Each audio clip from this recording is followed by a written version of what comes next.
Thank you, Katina. Right, so we are bringing to you just a taste of this teachers union press conference that's being held in Minneapolis right now. They closed school yesterday and today. They declared today a day of unity.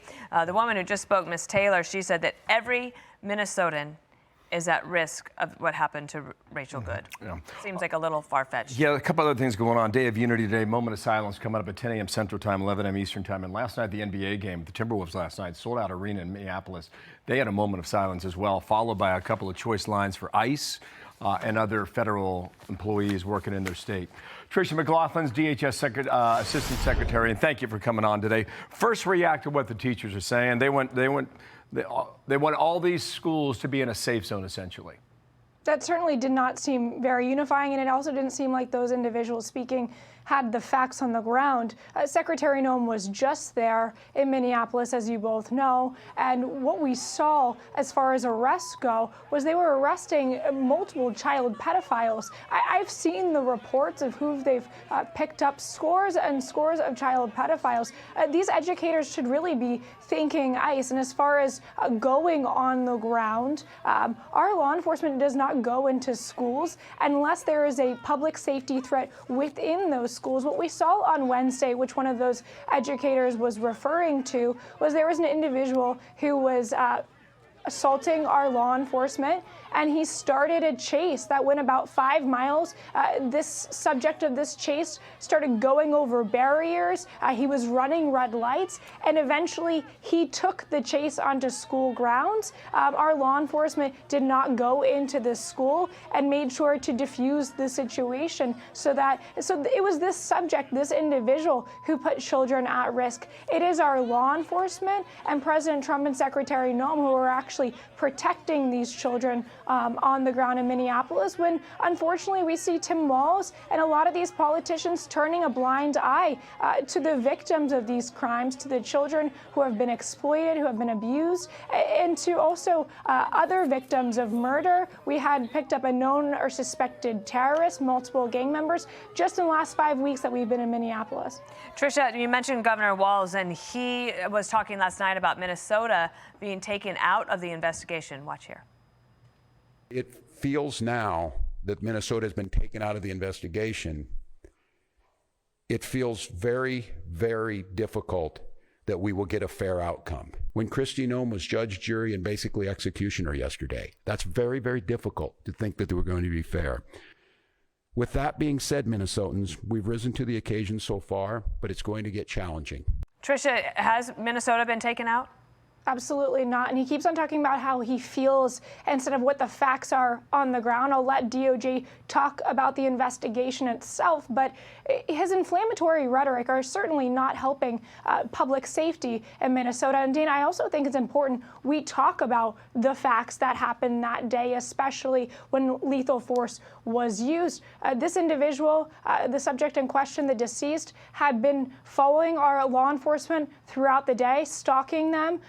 At the time of this incident, our law enforcement was outside of their vehicle trying to get their vehicle out of the snow when she started blocking our law enforcement, harassing them, impeding lawful operations on the ground. That's when our law enforcement approached the individual, told her to exit the car to stop impeding law enforcement. She would not obey these lawful commands. And that's when she put her foot on the gas. And unfortunately, our law enforcement, he followed his training, but he did fire defensive shots. We are glad he's safe.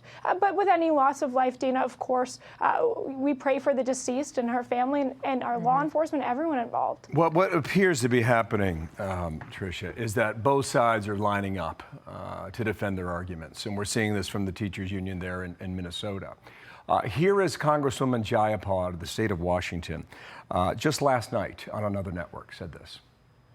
But the truth is that every single person in the United States of America, U.S. citizens, white, black, brown, whoever you are, you have to worry now that an ICE agent is going to come and shoot at you and kill you. So I want you to react to that, and also the numbers that we're getting from your department, all right? This is from DHS. The number of assaults up 1,300%, vehicle attacks up 3,200%, and death threats up 8,000. Tricia. Well, it's words like that, inflammatory rhetoric like that from that sitting congresswoman, which is why we are seeing a coordinated campaign of violence against our law enforcement. You just pointed to those statistics, as well as vehicle rammings are up 3,200%. We've seen 10 just in the last 48 hours alone. Incredibly dangerous for our law enforcement. But I do think we have to take a step back and say, why are we in Minneapolis? Why are we in these cities across the country? It's because sanctuary cities like Minneapolis will not let us in their jails. So they'll have murders, they'll have known or suspected terrorists, child pedophiles, really vile, violent public safety threats, and they will just release them back onto the streets. In this year alone, Governor Walz and his team have released over 500 public safety threats who are criminal legal aliens back onto the streets of Minnesota. That is why we have to have law enforcement on the ground, to make sure that those crimes are not perpetuated, so that we arrest these individuals and that we make sure that the citizens of Minnesota are safe, because their law enforcement, their politicians refuse to do it.